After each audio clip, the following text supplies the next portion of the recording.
Reimagining Success, Episode 18. You're listening to Reimagining Success, the podcast where we help you reimagine your future, designing a life and career beyond the 9 to 5 that allows you the freedom, flexibility and fulfilment that you've been dreaming of. I'm your host, Anna Lundberg. Now, let's get started on those dreams. Hello there and welcome back. So in last week's episode, we looked at the number one thing that you're going to need in order to be successful with your content, and that was consistency. And this is a not so exciting but very important part of marketing your business and your services. And it really requires you to be clear on exactly what you're doing so you can plan ahead, and then of course having focus and discipline in actually executing that plan. And in fact, that discipline and consistency is part of the broader, not so glamorous reality of running your own business. And I think that often gets forgotten in first the excitement of working for yourself at the beginning. I just saw a funny meme on Facebook or Instagram or something where the picture of sort of beginning to work for yourself was this glamorous woman who looked excited and inspired. And then once she got into actually running it, she was very frazzled. Her hair was all over the place, and there was quite a contrast, shall we say. So definitely it can get forgotten in that initial excitement when you think this is incredible, I'm going to be free, flexible, I'm inspired, I have this idea and so on. It can also get lost in those pretty pictures that we're usually sharing on social media, the perfect overlays, the pretty desks, all the buzz around what it looks like to be jetting around and building your own business and speaking and so on. So I thought we'd look at a little bit of the reality of working for yourself, what it actually takes to run a business day in, day out. So here are 5 things that reflect some of, at least, the day-to-day reality of working for yourself. And the first one is doing things you don't love doing. Now, I am a passionate believer in the fact that creating a business or career around work that you love is the best thing for you, for your own personal fulfillment, for having a bigger impact on results for your clients, for your employer, and even for society, because you're delivering a better result for everybody, really. Not just love, it's also, if you've heard me talk about ikigai before, this Japanese concept from the island of Okinawa, which is the reason for getting out of bed in the morning, which is combining what you really love with what you're good at, with a bigger mission that embodies what the world actually needs, and also, of course, finding a way to monetize that to earn money. So it's really those 4 pieces: what you love doing, what you're good at, that bigger contribution to the world, and also earning money. And again, I believe absolutely that we can and should create a business around that. It's one of the main reasons why we do build a business. However, that doesn't mean that every day is going to be all fun and games. Sorry to disappoint you. You are inevitably going to have to spend some time at least on doing things that you don't love doing, but that need doing for the business. Now, it could be admin, accounting, writing proposals. You might not be so happy about selling.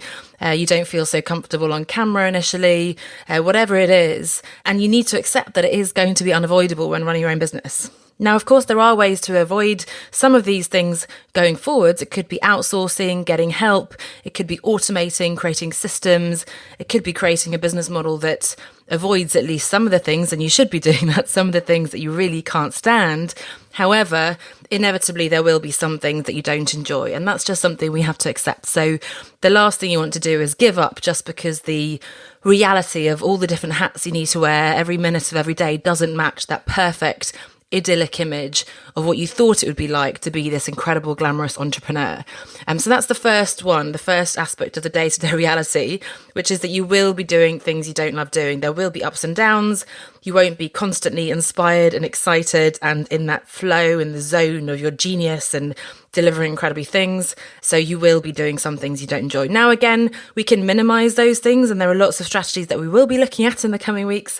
However, I just want to put that out there, that there is an element that will always be there of doing those things that you don't love doing. Now, the second thing is getting comfortable with being uncomfortable. And you may have heard me talk before, my whole concept, in fact, my brand is one step outside, which is based on the quote, everything you ever wanted is one step outside your comfort zone. And as an adult, you've most likely settled into a nice, comfortable routine where you know what you're doing in your career. You're playing within the parameters of what's appropriate to your experience, your skills. You may have been, in the same career industry since you left school, university. And to be honest, and I certainly did this, you avoid as much as possible the scary things like perhaps presenting to a big audience or going to networking events and talking to people you don't know, or taking on some big project that's completely outside of your usual scope of work. So certainly in a corporate job, you have your genius zone. People respect you for that, and that's sort of what you're doing. Also in your personal life, you have a set of friends, you have your routine, your relationships, day to day. It's all very comfortable and you enjoy it, and there's a reason for that. However, again, when you're running your own business, you will always be doing new things. And that's a good thing, but it's pretty scary as well. Scary and exciting tend to come together.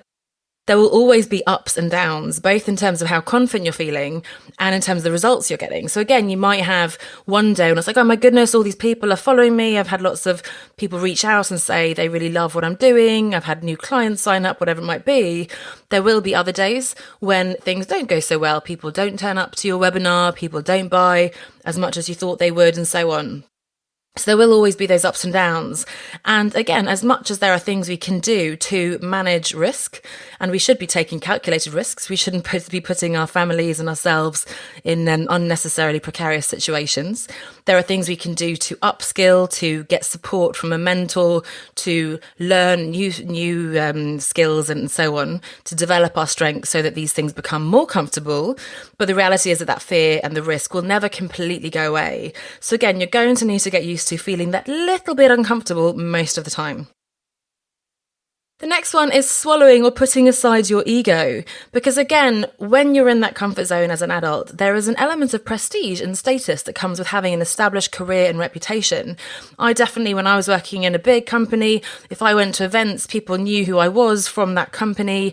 They'd see the name on the business card. They want to talk to me because they thought that I could offer them some kind of supplier relationship, agencies coming to us to want to work with our company and so on. And it was tricky when I first left to not have that big company name behind me, to not be able to say I'm head of digital, I work in this company, I work on those brands. And certainly at the beginning, you're not going to have that reputation yet. And it's hard not to find it both flattering and gratifying when your ego is stroked, whether it might be by your boss, a boss who loves you and tells you they're doing fantastically well, your peers perhaps around you respect you for your position, your expertise, and again, those strangers at conferences. And again, working for yourself, and especially, as I said, when you're starting out, you do need to accept that there is a lot you don't know. So you need to put yourself out there, again, getting uncomfortable. You need to understand that you're probably going to face some kind of very public failure at some point. Because, when you're showing up, whether it might be, doing a Facebook Live that nobody watches, live at least, or again, you do that sort of big sell and then actually you don't get the people coming in flocking to your product, or you might make some kind of mistake. Now, I don't see that as a failure because for me, my definition of success has changed since leaving my corporate job, and so-called failures are really part of making those mistakes, learning, tweaking, evolving, moving forwards. And again, it is very much part of being an entrepreneur, part of running your own business. However, that is very uncomfortable, and it's something we just have to, again, put aside our ego, ask for help when we inevitably need it, and so on. So we have to accept that we are starting out almost from scratch to some extent, even though we're leveraging, of course, all of our transferable skills and network and so on, and we can very quickly build up that element of prestige and status if that is something that's important to us. But again, it is going to be an important part of the process, swallowing your ego. Now, the fourth one is staying motivated. Now, this one isn't too much of a challenge for me, I must admit, because as it turns out, I turn out to be very self-motivated. Nobody can really push me more than I push myself. However, as an employee, you generally have a boss telling you what your work plan is. There's a set process and rhythm. There are regular meetings, there are quarterly reviews. People come to you and they'll either be encouraging you, I suppose, or they might be coercing you, putting pressure on you to meet certain deadlines. There's a system essentially around you, a structure that keeps you going. There's carrots, there's sticks, there's all sorts of things. But essentially, you are going to be pushed along even when you have those motivational dips. Your team around you will keep you up when you're down and vice versa. You also have that team to celebrate with when things go well. You've had a successful launch, you'll have an offsite event, you'll have team drinks, whatever it is. And also the opportunity, of course, to be rewarded, maybe with a promotion or a salary increase. However, when you're on your own, you're going to need to motivate yourself to keep going. And importantly, you have to motivate yourself even when you're not yet at least seeing results, because results will take at least a few months to come in. So the things you're doing today are going to have an impact in a few months' time. And in fact, for example, if I'm not seeing results right now, it's because of the fact that I wasn't doing the right things or enough of the right things or being consistent 3 months prior at least. So again, although it's exciting to have all this freedom and flexibility, the secret, I think, to not feeling like you're completely lost in the wilderness, and again, the secret to seeing consistent results, is putting in consistent effort and keeping up that routine and momentum. And, I certainly rebelled against that routine initially. I wanted to have that freedom. I didn't want an alarm clock. I wanted to choose every day where my energy was. And to some extent, I do go where my energy is. If I'm tired, I can't necessarily write a blog post. I might be doing some admin or accounting. If I feel really inspired, I might sort of relaunch my website, even though that wasn't necessarily on the agenda and so on. But that is all within a routine, a framework, the content strategy plan and so on. So I know that I am within the framework being flexible, but nonetheless still working towards my goals and making that progress. Now, it's really not easy to stay motivated when you feel like you're hustling away, alone in the dark, by yourself, and no one's telling you what a great job you're doing. So again, that's the reality. You have to motivate yourself. There's no one pushing you. There's no one necessarily rewarding you. And you're the one who has to set the bar, who has to celebrate, who has to decide that you're due actually a salary increase or a promotion as well. And finally, setting boundaries. And this is something I'm very passionate about, as something we'll definitely be exploring more around. Because working for yourself, of course, means that you get to decide when you're working and what you're working on. Again, it's the freedom, the flexibility to work in your pajamas, at the kitchen table or on the sofa, to work evenings, to work weekends, to work as much or as little as you want. And as much as you may tell yourself and everyone who wants to listen that you don't mind working all the time because you love your work so much, and I must admit again that I did that too. I'd say, but I love this so much, I don't mind. It's all around integration of work and life, and I'm really happy to work on holidays and weekends and evenings. Mm-hmm. The reality is that we will burn ourselves out if we go too far in blurring those lines between both the physical, the home setting and your office, because you might not actually have a study or an office where you're working, and also the so-called work life as well, between, when you stop working, when you actually then prioritize your family, your gym, your hobbies and so on, your friends. So you're going to need to learn to set your own limits, to decide when you will be working, when you won't be working, and importantly as well, to say no to those inevitable demanding clients and their unreasonable requests. And it's very easy to, again, think, oh my goodness, I need the money and I'm just starting out and I've got to say yes to everything. And there is, a role for sort of just being open, saying yes to explore and then learn, okay, that kind of client is probably not the right fit for me, or, I need to make sure that I find someone with XYZ criteria and so on. However, in order to stay sane, in order for your business to thrive, in order for you to thrive, you will need to learn to say no. And generally, when you say no to something bad, if you can call it bad, you're making space for the fantastic yes that's just around the corner. If you keep doing work that isn't a good fit for your values, for your business, for where you want to be in the long term, you're never going to have the time and energy to work on what you actually want your vision of the business to be. But again, it's not an easy task. It's easy for all of us to just go along with this and feel like we have to say yes. So setting boundaries, whether in time management or in how you manage your clients and so on, is very difficult. So just to repeat those 5 aspects of the day-to-day reality: doing things you don't love doing, getting comfortable with being uncomfortable, swallowing your ego, staying motivated, and setting boundaries. Now, of course, it is not all doom and gloom. If you know me at all and you've been part of my community for any length of time, you will know that I do believe that working for yourself is the absolute best way to create the freedom, flexibility, and fulfilment that you so desperately crave in both your life and your business. And there are also, good news, many different solutions to these challenges.